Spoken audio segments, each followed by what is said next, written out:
Hello, hello, hello from my new forest home.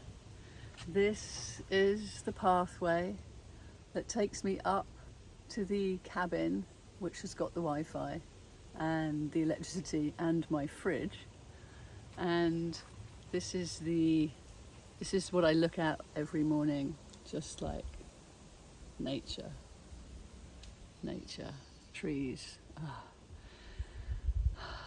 And welcome to the first talking newsletter from Clara in the New Forest.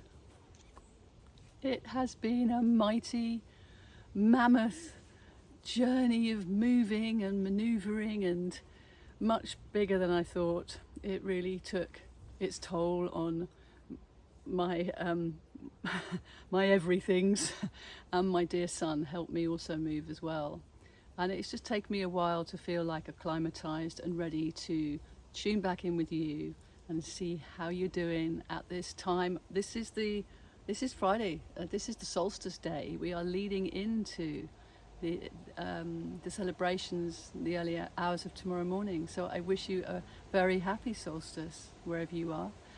And I know some of my friends are over in Australia, so you're diving into the winter solstice, aren't you? And I love that reminder that the earth is always balancing, right down from the little cells of each one of us to the sun and the moon and the earth and its different polarities. And I think that call to balance, it's been really helpful for me to manage this shift, this change, because I've needed to acclimatize and reconnect with wherever everything is and how I can do what I'm doing and all of that. And it's taken a little while. But if you had a little look at the newsletter that I sent out yesterday, you will have heard or seen or read the story about the owl.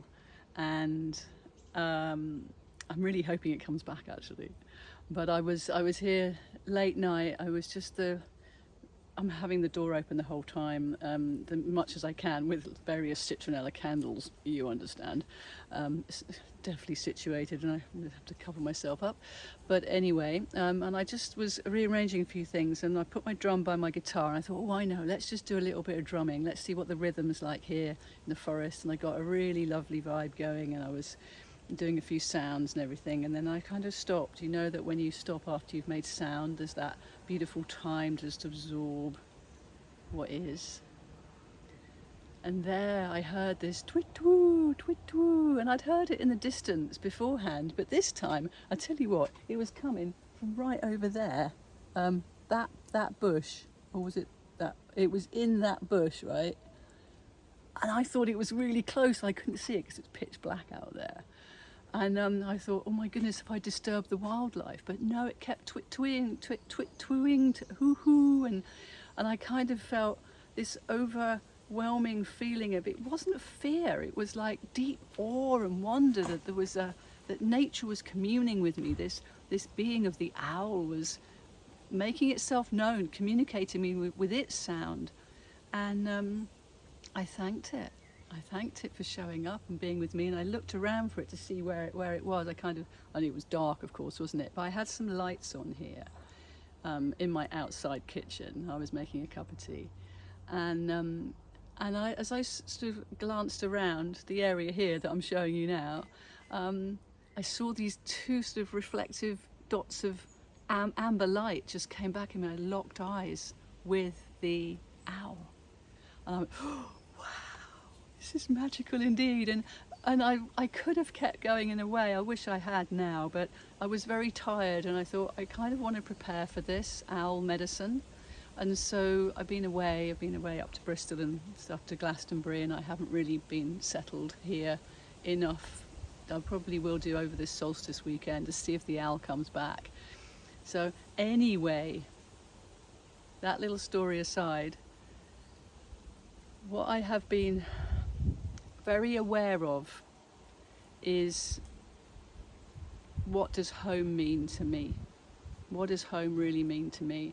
And stepping away from Langport and Somerset and everything that I knew there for 5.5 years, knew where everything was, knew how it all worked. It was a bold move, and to be honest, it's been quite overwhelming, especially as also grieving my very, very dear friend. and I knew it was asking me a lot, but I kept feeling the energy of this Cancerian new moon going, you got to be moved by the time I'm in the sky. You got to, this tuning into the astrological to support us through what we're managing at the moment is really helpful. And as I was driving back along the A303 from Langport to the New Forest on the Scorpio full moon, I had that real kind of, it was like silly o'clock in the morning, it was one of those late night ones, and the road was clear and the moon was so big and bright and it was shining down. It actually seemed to be beaming into my third eye, and it was saying, this stage is complete.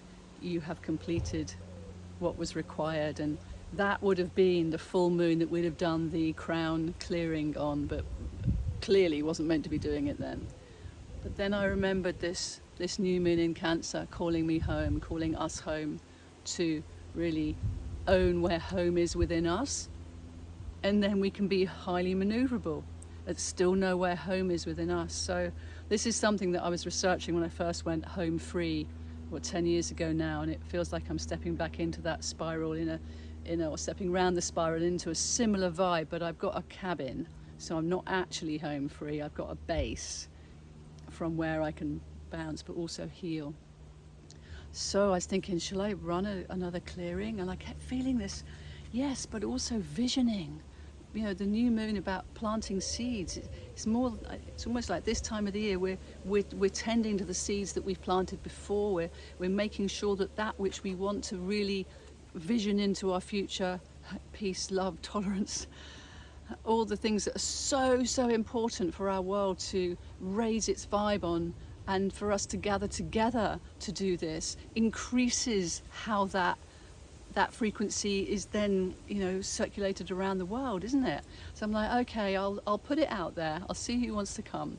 And literally I put out a message last night, and already quite a few of you booked on, so thank you so much for that.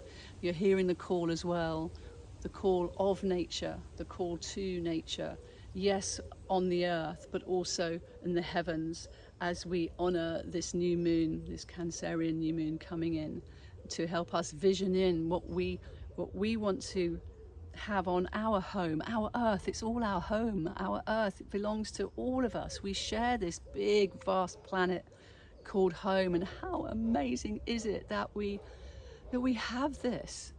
It's a flipping miracle, really, isn't it? And so that is big.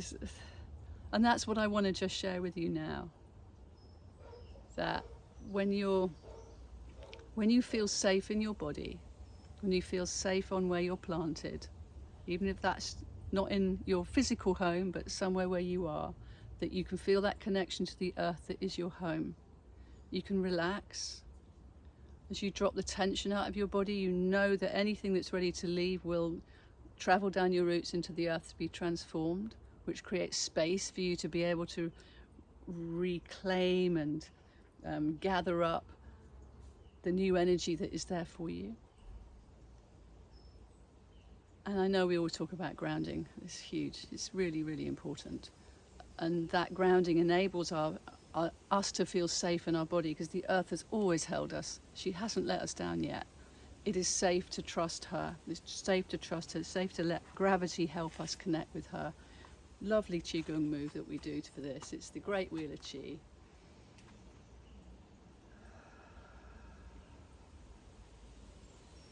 Grounding us in, but also circulating the energy.